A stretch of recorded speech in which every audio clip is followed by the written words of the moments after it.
Henry Clyne Christian had come to Eumundi to seek his fortune, probably to bring his fiancée out and establish a life here. And he was a white-collar man from Dublin, and his family were all middle class. He was here only a short time before war broke out, and he volunteered and went back to England training and eventually to the front line.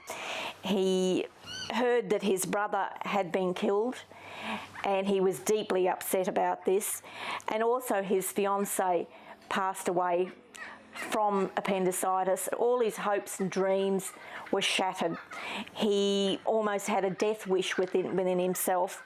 He wrote a letter to his family, and you can sense the feeling of him not having anything to live for. In an extract from his letter, he says, "I feel now that I would like to follow Bob and die an honourable death as he did. There are plenty of others with worse troubles, and we all have to bury our individual sorrows just now and battle for a common cause, no matter how hardly we seem to be treated or how we dislike our job."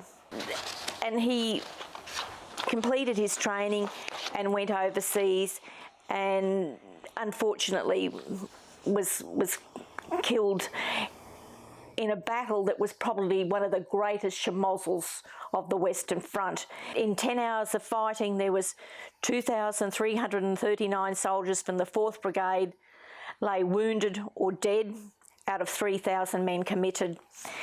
The 15th Battalion, of which Henry Christian was part of, lost 400 men in that attack, with only 52 remaining uninjured at roll call. 1,170 Australians were taken prisoner, the largest number of Australians taken prisoner during the war. And unfortunately, Henry Christian was one of those casualties of the battle. Of his regular letter writing, they knew that something was wrong because he'd been listed as missing in April, and they didn't get official recognition that he was dead until November by the Red Cross. Henry Christian still remembered by the community of Dublin. His family will be having a memorial church service in Dublin for him and his brother on the anniversary of their death this year. He is also remembered at Villas Bretonneux on the memorial there because his body was never found.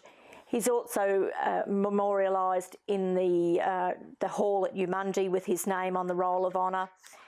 And more importantly, he is remembered in the street of Eumundi with the memorial tree that is dedicated to his name.